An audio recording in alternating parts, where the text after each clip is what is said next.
try my stripe, but releasing, I'm constantly pressured to be the best. Joshua, please be my life. Baby, I'm trying, if only you could just see my plight. Then we would never, in fact, you try to survive this fight. So I take my pen and stab it through the heart of Babylon. I take my pen and stab it through the heart of Babylon. So high, so many times I wanna stay, but I have to travel on. So high, I take my pen and stab it through the heart of Babylon.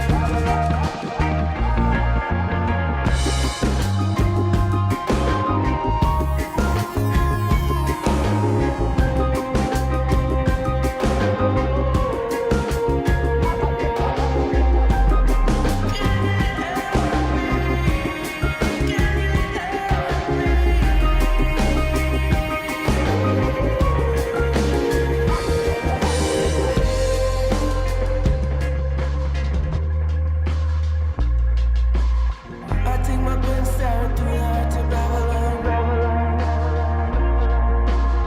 So many times I wanna stay, but I got to travel on. So I take my pen and stab it through the heart of Babylon. So I take my pen and stab it through the heart of Babylon. I take my pen and stab it through the heart of Babylon.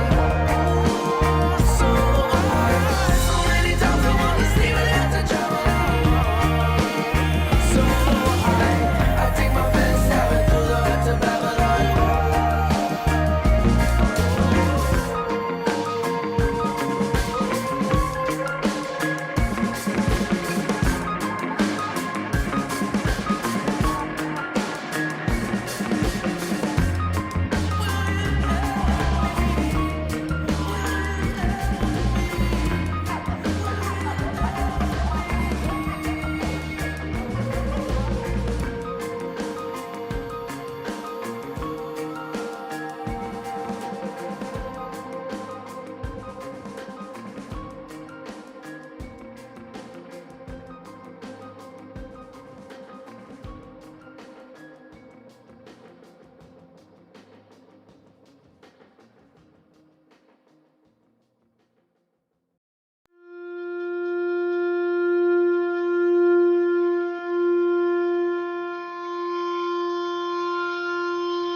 All right, welcome to another Peace Seekers episode. We are switching gears. We just got done reading the 12, the testaments of the Testament of the 12 patriarchs, and we read through each of the patriarchs, and that was, man, there was so much gravy in there, and I'm definitely gonna go back at some point and kind of slow down and dissect it a little bit more. I would love to do that. But continuing on with that same kind of idea, we are switching over to the Book of Enoch, and we are going to be reading through the different chapters.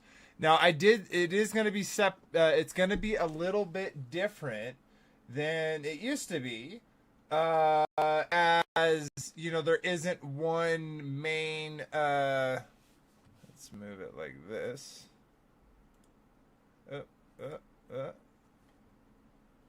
So there's not going to be one main, you know, like I'm not going to separate it by chapters, as some of the chapters are big and some of them are long, but it will make a little bit more sense when I show it, and I think that's the format I'll go. I may have to break them up depending on how long they end up getting, but we'll kind of cross that bridge when we come to it. So welcome, everybody. I hope you are having a great Sunday, a great start to your week. And for those who are celebrating, as I did today, and I thank you for all with your patience with me. I did have it originally set for 4 p.m. Eastern, and I had to move it all the way up till now, 6 p.m. 8 p.m. Eastern, to be able to do the stream, because I had to travel for Shavuot, and we have a local congregation that we do a lot of the feast with. So we went and spent some time with them. So, but yeah. So for those who don't know, Peace Seekers is we're going to read through some of the chapters of the Book of Enoch. And we'll have a little discussion, a little, commentary at the end of what we kind of thought about what was read. And we'll call it a stream. And that's what Peace Seekers is, at least for now. Maybe it will grow and change. Thank you, my beautiful wife, bringing me some coffee for my throat. So I appreciate her. And yeah, so let's go ahead and bring this up for everyone. For those that don't know, I highly recommend sacredtext.com. They have, they have a great amount of information on them. Now, of course, I'm not going to say all of this is truth, but I think it's interesting to learn where other people, other religions are coming from. But one of those labeled things is the Apocrypha, so-called, as I like to say. Because it's basically just dubbed by that by people who believe one way or the other. And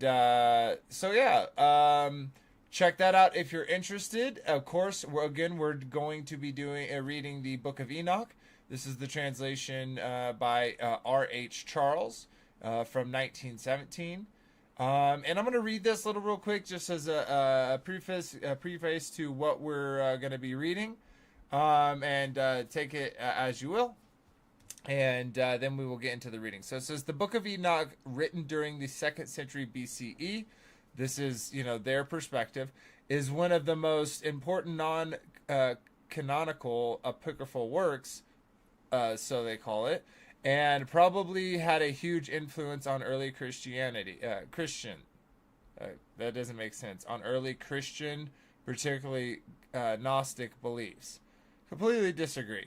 Filled with hallucinatory visions of heaven and hell, angels and devils, Enoch introduces concepts such as fallen angels, the appearance of Messiah, the appearance of a Messiah, fallen angels, the appearance of Messiah, the resurrection, a final judgment, and a heavenly kingdom on earth. So I'm just saying, just to understand, it says introduced concepts such as, well, we see, okay, I guess you could say that if it preceded Genesis, but all of those topics are all within the quote unquote canonical scripture. So it's pretty insincere, this little paragraph here. It says the X-Text has been prepared specifically for sacred text. It is a great improvement over other versions on the internet, with the introduction, correct verse numbering, page numbers from 1917 edition, and intact critical apparatus. Okay, sweet. So, yep, that's the kind of summary that Sacred Text gives it. While I don't totally agree. And then as far as how we're going to do it, so right here it says Parable of Enoch, of the future lot of the wicked and the righteous. That's 1 through 5. So that is what we're going to be reading today. And we'll kind of keep it like that as best as we can. If some of those become too long, we'll separate those in the different parts. So with that being said, let's go ahead and get it started. I'm going to take a quick drink of some coffee, and we'll get to reading. Alrighty. Book of Enoch. Parable of Enoch on the future lot of the wicked and the righteous. Chapter 1. The words of the blessing of Enoch, wherewith he blessed the elect and righteous, who will be living in the day of tribulation, when all the wicked and godless are to be removed. And he took up his parable and said, Enoch, a righteous man, whose eyes were opened by God, saw the vision of the Holy One in the heavens, which the angel showed me, and from them I heard everything, and from them I understood as I saw. But not for this generation, but for a remote one, which is for to come. Concerning the elect I said, and I took up my parable concerning them. The great Holy One will come forth from his dwelling. And the eternal God will tread upon the earth, even on Mount Sion. And he appeared from his camp, and he appeared in the strength of his might from the heaven of heavens. And all shall be smitten with fear, and the watchers shall quake, and great fear and trembling shall seize them unto the ends of the earth. And the high mountains shall be shaken, and the high hills shall be made low, and shall melt like wax before the flame. And the earth shall be wholly rent in sunder, and all that is upon the earth shall perish. And there shall be a judgment upon all men. But with the righteous he will make peace, and he will protect the elect, and mercy shall be upon them. And they shall all belong to God, and they shall be prospered. And I did say that right. And they shall all be blessed, and he will help them all. And the light shall. So I think this little thing is what it's correcting. I'm guessing. I'm not 100% sure. And he will help them all, and the light shall appear unto them, and he will make peace with them. And behold, he cometh with 10,000 of his holy ones, to execute judgment upon all, and destroy all the ungodly, and to convict all flesh of all the works of their ungodlessness, which they have ungodly committed, and of all the hard things which ungodly sinners has spoken against him. Chapter 2. Observe ye everything that takes place in the heaven, how they do not change their orbits or courses, and their luminaries which are in heaven, how they are rise and set in the order, each in its season, and transgress not against their appointed order. Behold ye the earth, and give heed to the things which take place upon it from first to last, how steadfast they are, how none of the things upon the earth change, but all the works of God appear to you. Behold the summer and the winter, how the whole earth is filled with water, and clouds, and dew, and rain lie upon it. Chapter 3.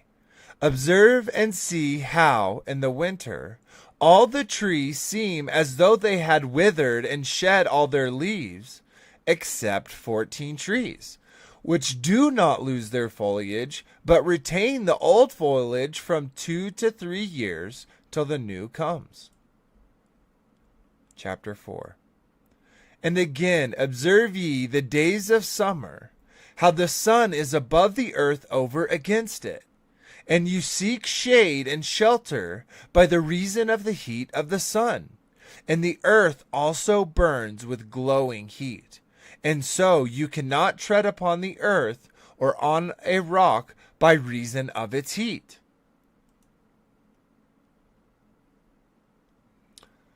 Chapter 5. Observe ye how the trees cover themselves with green leaves and bear fruit. Wherefore give ye heed and know with regard to all his works, and recognize how he that liveth forever hath made them so. And all his works go on thus from year to year forever, in all the tasks which they accomplish for him, and their tasks change not, but according as God hath ordained, so it is done. Gonna take a little break and take a drink.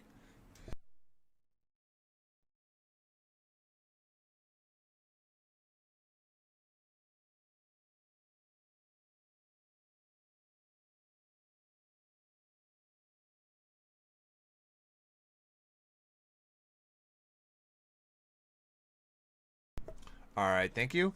And for those wondering, we're on chapter 5, verse 3. And oh, I totally didn't do this, and we're almost like done. But I'm gonna go ahead and post. Let me do this real quick. I'm gonna go back to chapter 1 and post this back, and then I'll scroll back to give y'all to get back on track for the reading. But I want to post this real quick over in YouTube. So if those who are watching now or watching later want to read along, they can totally do so. And that is the source that I'm using. Sweet. Okay, let's get back. Do a couple. That should get us back to chapter 5. One more. There we go. Sweet. And again, chapter 5, verse 3. And behold, how the sea and the rivers in like manner accomplish and change not their tasks from his commandments. But ye have not been steadfast, nor done the commandments of the Lord. But ye have turned away and spoken proud and hard words with your impure mouths against his greatness. O ye hard-hearted, ye shall find no peace. Therefore shall ye execrate your days, and the years of your life shall perish. And the years of your destruction shall be multiplied in eternal execration, and ye shall find no mercy.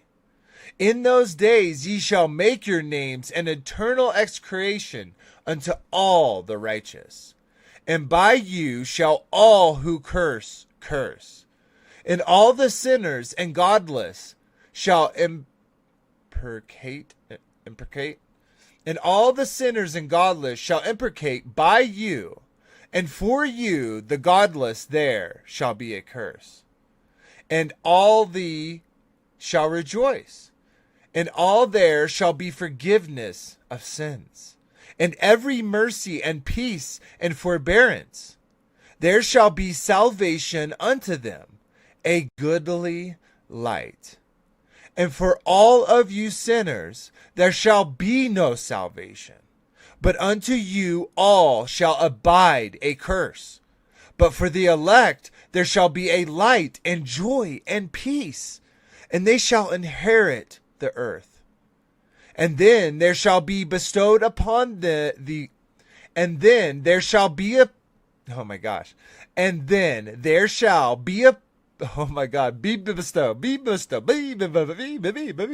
Okay.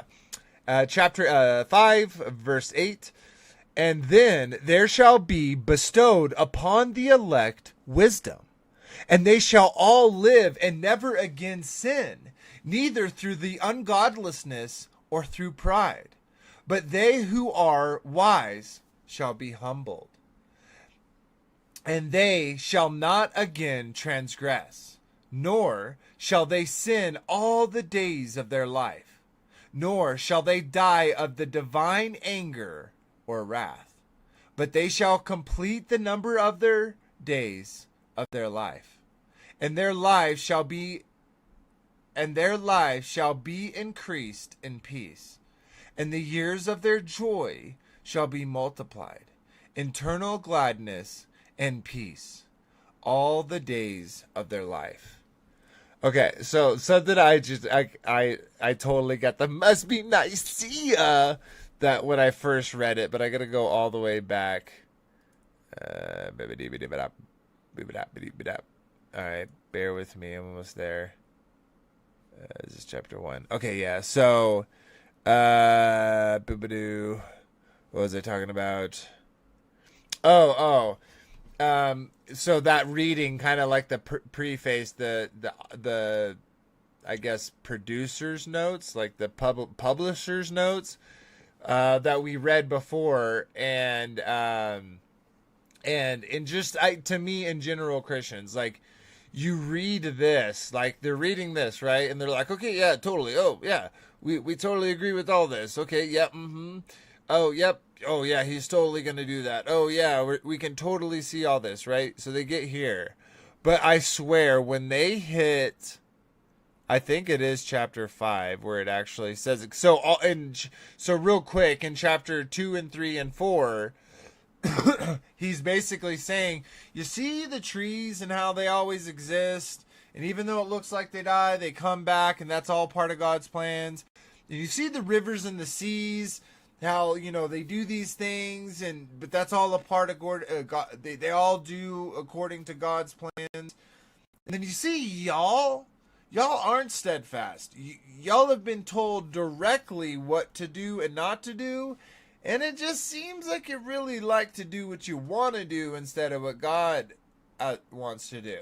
So I feel like, modern Christians got to this part, and when it hits 4, and it's like, but ye have not been steadfast, nor done the commandments of the Lord, but ye have turned away and spoken proud and hard words with your impure mouths against his greatness. O ye hard-hearted, ye shall find no peace.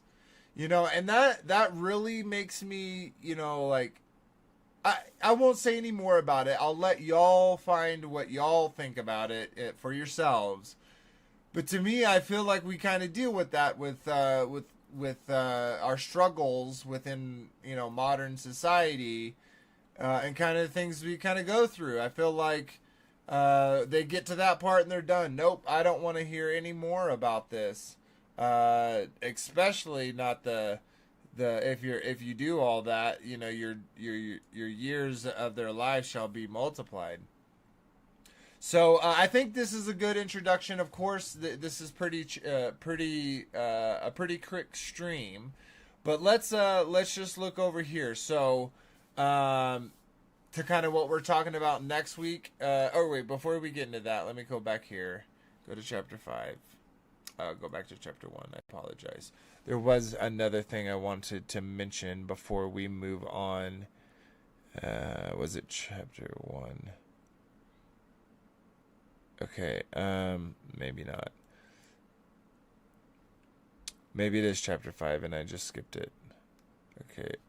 Yeah, because this is literally... So yeah, chapter 1's kind of like an introduction, and then chapter 2, 3, and 4 is basically using your observation. It makes me think of, no man will be without excuse, because it's plain to see from creation that he is God.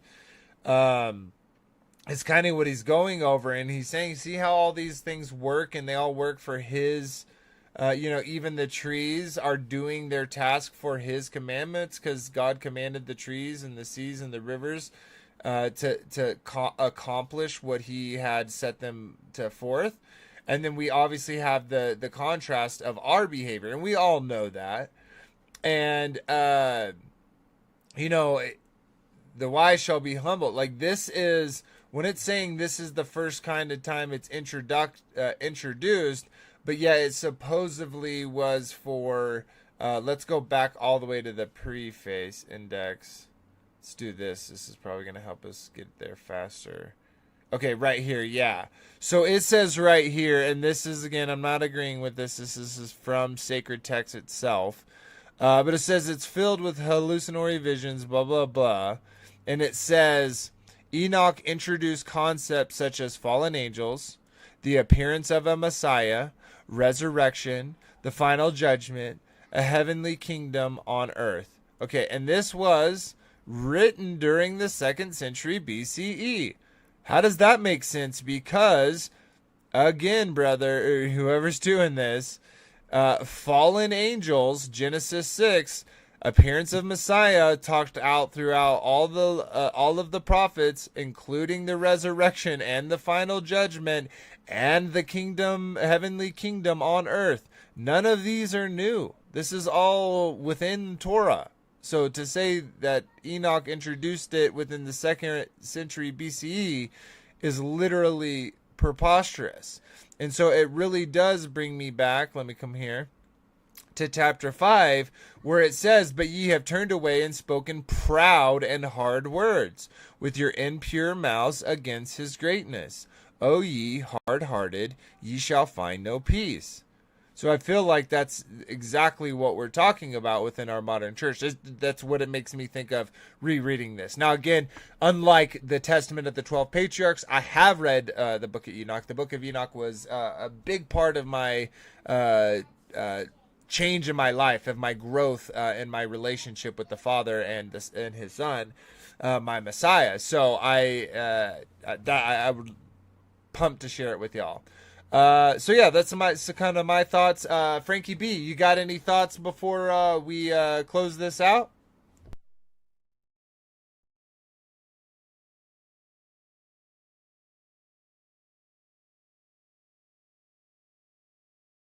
Okay, I'm assuming he is not here to make comments. Maybe he is away from being able to do so. But yeah, so next week, part 4. Part 2, we will be reading, it looks like that's from 6 to 11. And this will be the fall of the angels, the demoralization of mankind, the intercession of the angels on behalf of mankind, the dooms pronounced by God on the angels, the Messianic kingdom, a Noah fragment. So that is what we'll be checking out next week, what we'll be reading next week. And like we did this time, giving a brief little of our thoughts about what was happening in the chapter. I hope y'all enjoyed it, and I hope y'all have a great week coming up. If you didn't get a chance to check out Friday's stream, that was a special episode where we finished off the debate review against Austin Whitsitt versus Jonathan Shelley. With Owen Benjamin being the moderator. It was a true earth debate. And yesterday we did our episode 21 on giant trees. I got a lot of great feedback about it, so if that sounds something you're interested in checking out, definitely do so. But yeah, it was fun, guys. I hope you have a good week again coming up. Thank you all for your support. Please make sure to like, share, comment, and subscribe. It really does help the channel grow. We're one away from 1180, so appreciate you, appreciation, and to all the new and recent subscribers. And thank you all for your comments and all that jazz. Again, very much appreciated. Much gratitude. All right. Until next time, guys. Remember, ABBA loved you first. Have a good week, everyone. Bye-bye. And I was on the wrong one the whole time. Oh my gosh, that's what I was supposed to have the whole time. Rah! All right, bye.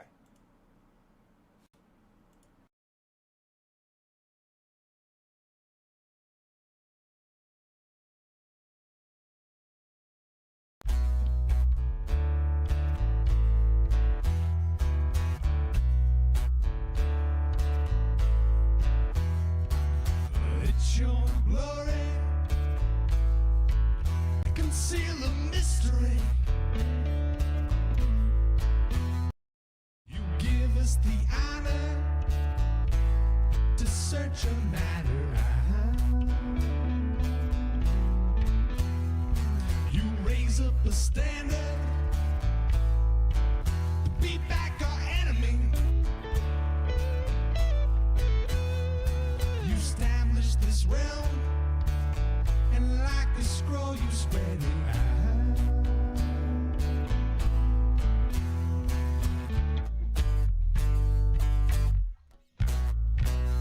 Dig deep, searching.